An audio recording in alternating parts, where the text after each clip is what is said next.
Go. Audio Jungle.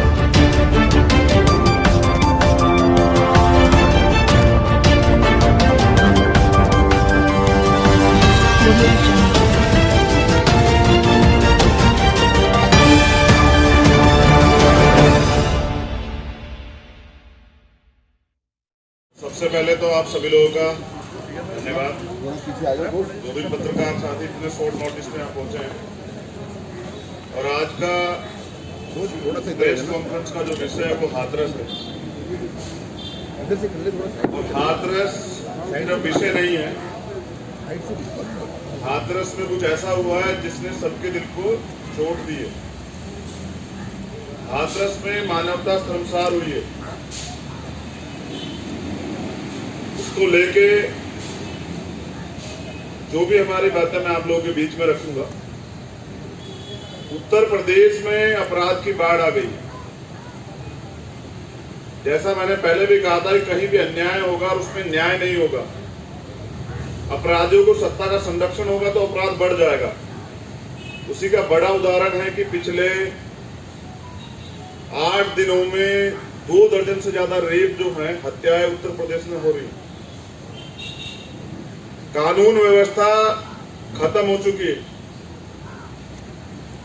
जो सरकार मानवता को शर्मसार करने वाली जो बात मैंने कही, जो सरकार मरने के बाद बेटियों के शव को सम्मान और सुरक्षा नहीं दे सकती, वो जिंदी बेटियों को सम्मान सुरक्षा क्या देगी? तो उत्तर प्रदेश की सरकार से कोई उम्मीद नहीं की जा सकती है। और बाबा साहब ने महिलाओं के लिए बहुत कार्य किया। वो देश की आधी आबादी को सुरक्षा और सम्मान और उनके अधिकार देना चाहते थे, इसलिए वो हिंदू कोड बिल लाए। मामले को आगे बढ़ता देखना चाहता है जिससे कि इसमें न्याय सुनिश्चित हो। दूसरा, बिना जो मैंने कहा मानवता को शर्मसार करने वाली बात, बिना पीड़ित परिवार की अनुमति के जिस तरह से पीड़िता का शव रात को 2:30 बजे जलाया गया पेट्रोल छिड़ककर, और पीड़ित परिवार के लोगों को पीटा गया। कल पीड़िता की मां ने, उनके पिताजी ने, उनके भाई ने, उनकी बुआ ने बयान दिया कि हमारे साथ मारपीट की गई। आप ये बताइए कि ऐसे अधिकारी कर्मचारियों पर अब तक कार्रवाई क्यों नहीं हुई?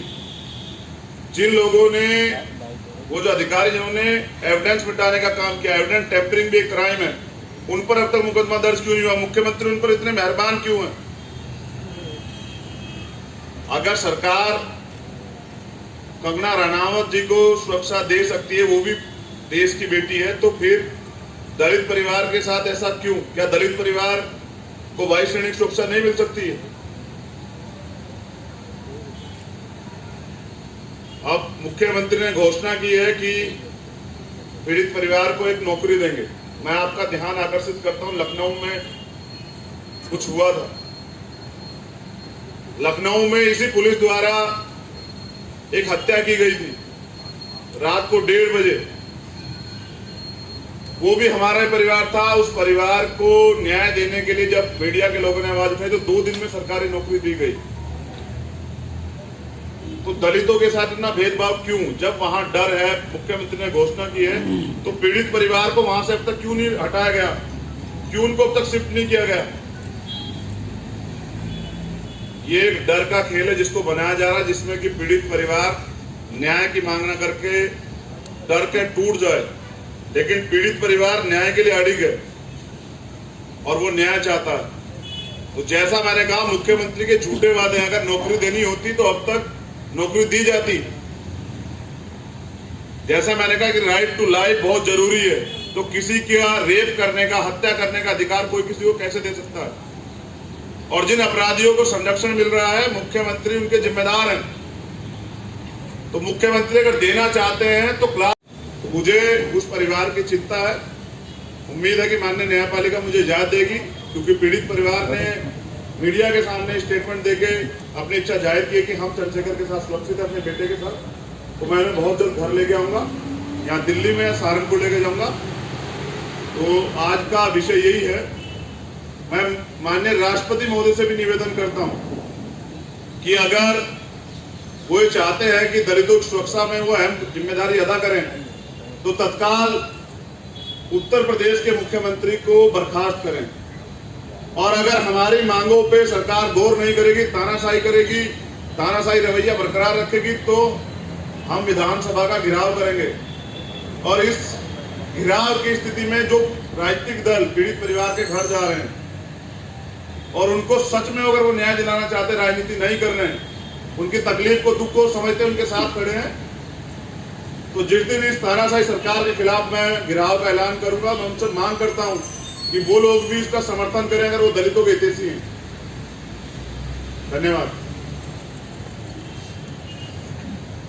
ये वो पत्र है जो मैंने राष्ट्रपति जी के नाम लिखा है, जिसमें मैंने अपनी सारी बातें जो हैं रखी है, जो बहुत जरूरी है। और मैं उम्मीद करूंगा कि महामहिम राष्ट्रपति जी इसका संज्ञान लें।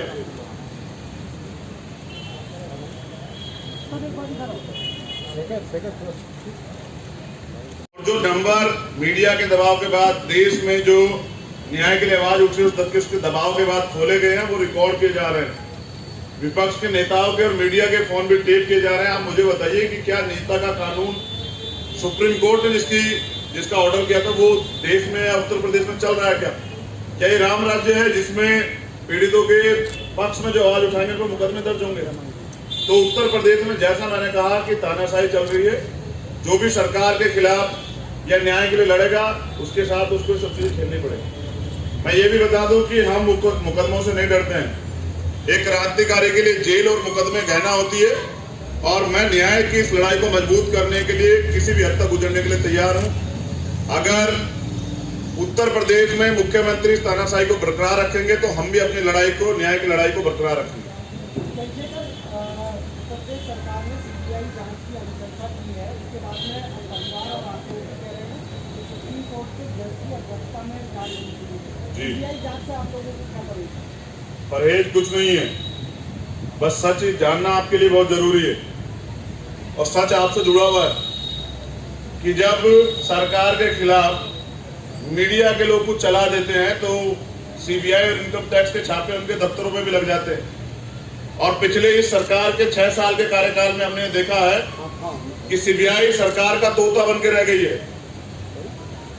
सीबीआई का यूज जो है वो सरकार मामलों को दबाने में और विपक्ष को डराने में कर रही है, मीडिया की आवाज दबाने में।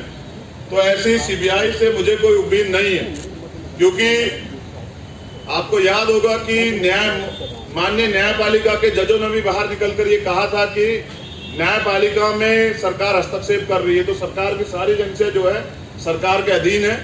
और ऐसा हम सब लोग जो है देश में होता देख रहे हैं। प्रमाण की जरूरत नहीं है, जो चल रहा है उसी को अनुभव के आधार पर कह रहे हैं। इसलिए हमने कहा कि रिटायर्ड जज होने चाहिए कि यहाँ सरकार के हिसाब से काम करने पर उनका प्रमोशन ना हो जाए कल, तो जिनको कुछ खोने पाने का खतरा ना हो, ऐसे माननीय सुप्रीम कोर्ट के रिटायर्ड जजों के एक पैनल द्वारा जो है की निगरानी में पूरी जांच। चंद्रशेखर जी, एक सवाल था, आपने बात करी दंगों की, वहीं दूसरी तरफ एक और बात सामने आ रही है दंगों को ही लेकर के कि फर्जी वेबसाइट बनाई गई बहुत सारी, और 2-3 ऑर्गेनाइजेशंस का भी नाम आ रहा है। एमनेस्टी इंटरनेशनल है, उनमें से एसडीपीआई है, पीएफआई है। इनको कैसे देखते हैं? फर्जी वेबसाइट थी जिनका काम ही ये था कि कहीं ना कहीं दंगे भड़काना, कास्ट रिलेटेड दंगे भड़काना। अगर वेबसाइट से दंगे भड़कते हो तो फिर सरकार की क्या जरूरत है? सच ये है कि दंगे अगर भड़केंगे तो इंटेलिजेंस सरकार के पास है, और इंटेलिजेंस आम जनता के पास भी है। जिस तरह से वहां पीड़ितों को डराया जा रहा है और एक जाति को इतनी ताकत दी जा रही है कि अन्य समाज के लोग, चाहे किसी जाति धर्म के लोग, उत्तर प्रदेश में त्राही कर रहे हैं। लगातार इनकाउंटर हो रहे हैं, लगातार जो इस तरह कार्रवाई हो रही है और न्याय की जगह लाठियां मिल रही है। उससे स्पष्ट होता है कि डिस्कोर्स को बदलने के लिए, जैसा मैंने कहा कि हिंदू मुसलमान दंगे, क्योंकि यही बड़ा हथियार है उत्तर प्रदेश सरकार और देश की भाजपा की सरकार के पास, या जातिगत दंगे, और इसमें पिसेंगे हमारे लोग ही, हम जानते हैं। लेकिन इस बार हम तैयार हैं, हम सरकार की हर चाल पर नजर रखेंगे। इसलिए मैं माननीय न्यायपालिका के पास जाके इस सब चीजों का जो है संज्ञान लेने के लिए कहूंगा, क्योंकि मुझे नहीं लगता उत्तर प्रदेश में कुछ भी अच्छा चल रहा है। क्या कह रहे हैं सिंधु जी?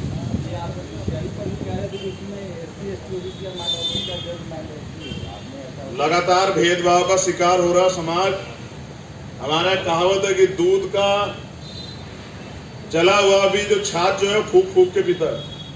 तो जिस तरह का डिस्क्रिमिनेशन भेदभाव हम यहाँ देखते हैं, हम एक सभ्य समाज में जीते हैं, लेकिन वहां भी अगर अपराधियों के पक्ष में पंचायतें होती हैं, अपराधियों के पक्ष में जो है रैलियां होती हैं, अपराधियों के पक्ष में एक पार्टी के लोग खड़े होते हैं, इसलिए मुझे डर है और मैं अपने डर को आप लोगों के सामने रख रहा हूं। इसलिए मेरी मांग थी कि अगर वो जज जो है दलित समाज से हो तो मुझे उम्मीद है कि बेहतर न्याय होने की संभावना है। धन्यवाद।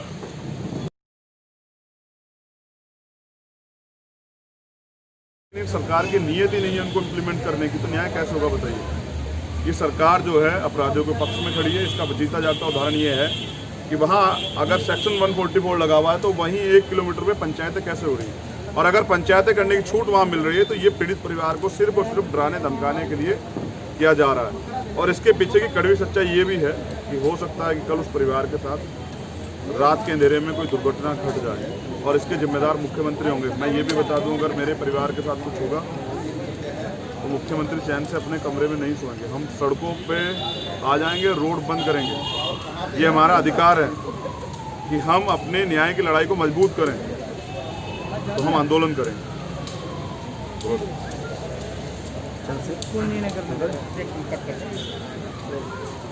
चंद्रशेखर यादव रावण जो है वो दूसरी बार पीड़ित पहले ये देखा है कि दूसरी बार उन पर केस भी दर्ज किया। आज भी उन्होंने समर्थन सब दे दिया।